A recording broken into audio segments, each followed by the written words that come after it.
Did you know that there are floating cities on the ocean that can carry 6,000 passengers? And the crazy part is, people live on them for weeks at a time. They have their own restaurants, shops, bars, pools, theaters, spas, and even their own fire departments. You can even drive your car right onto the ship and park it there for the entire trip. But how do they keep the cars from falling off when the ship is rocking and rolling on the waves? That's what we'll find out in today's episode of Number 10, Everything You Need. There are so many things to do and see on these giant ships that you do and really need to leave once you step on board, unless you want to go swimming in a real ocean. The ships have everything you could possibly need, like dozens of restaurants serving all kinds of food, bars, nightclubs, theaters where you can watch movies or live performances, spas where you can get massages, and even places to gamble. And if you're feeling adventurous, you can go zip-lining, rock climbing, or flow riding. These ships are like their own little floating cities. No, 9 cabins. People who work on cruise ships typically live in smaller cabins than those on land.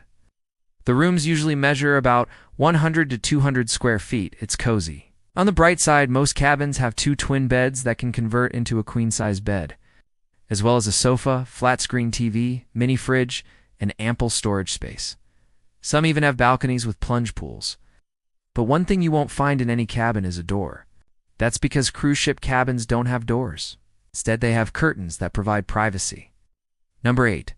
Tight security. Cruise ships are some of the safest places in the world. In fact, there's only one type of crime that happens more often on them than anywhere else, and that's getting seasick. That's why most cruise lines have a 24/7 security team patrolling the ship to keep everyone safe.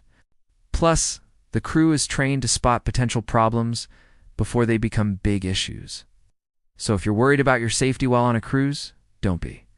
Just be careful not to eat too much buffet food in the early morning hours. We all know how that ends. Number 7. Lifeboats. Cruise ships have lifeboats on board just in case something goes wrong. But don't worry, they're only used in emergencies. Lifeboats are big orange cylinders filled with life preservers that are stored all over the ship, especially in public areas like pools and theaters. If there's ever a fire or another disaster, passengers can grab a lifeboat and throw it to anyone who's in danger. The lifeboats will keep them afloat until help arrives. But let's be honest. The only people who are going to use lifeboats are the ones who jumped into the ocean after drinking too much. Oh, my stomach. No, 6, no Wi-Fi. It might be hard to believe, but some cruise ships don't have Wi-Fi. That's right, you heard correctly. No Wi-Fi, it's true. Some cruise lines like Carnival and Royal Caribbean offer Wi-Fi packages for an additional fee, but they're expensive and not worth the cost. Others like Norwegian Cruise Line and Virgin Voyages don't offer Wi-Fi at all. So if you're taking a cruise, be prepared to disconnect from the outside world and enjoy some good old-fashioned face-to-face time with your fellow passengers. Or you could always just go to the library and use their computers. They usually have internet access for their guests to use. No. 5. Laundry. One of the worst things about going on a cruise is having to pack light. Because cruise ships do tend to have a lot of space and you'll be sharing a cabin with other people. So if you're planning on bringing your lucky underwear on your cruise, I'd suggest reconsidering. Fortunately, most cruise ships have self-service laundry facilities so you can wash your own clothes during the trip. Just be sure to bring quarters since they usually don't take credit cards. Number 4. Parking. If you're driving to the port to catch your cruise, you'll need to park your car somewhere.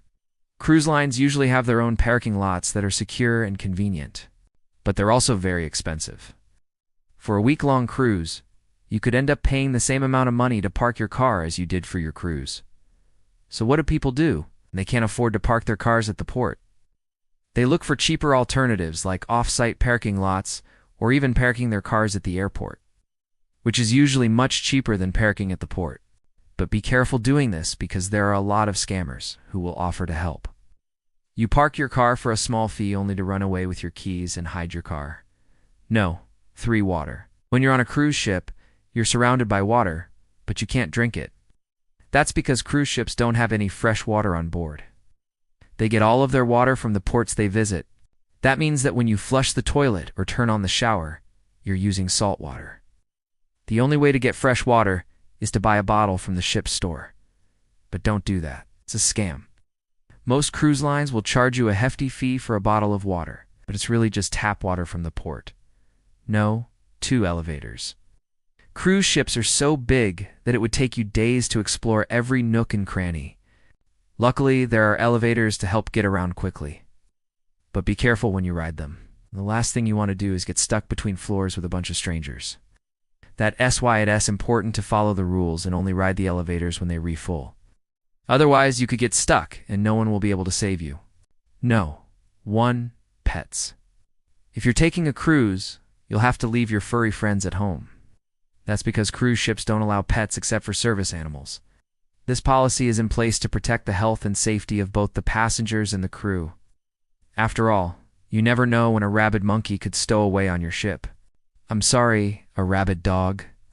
Now, if you really want to bring your pet on a cruise, there are some companies that offer pet-friendly cruises, but they're expensive and not worth the cost. I mean, who wants to share a cabin with a dog that's constantly barking and shedding? Not me. Thanks for watching. Be sure to like and subscribe so you don't miss out on any of our future videos. Bye.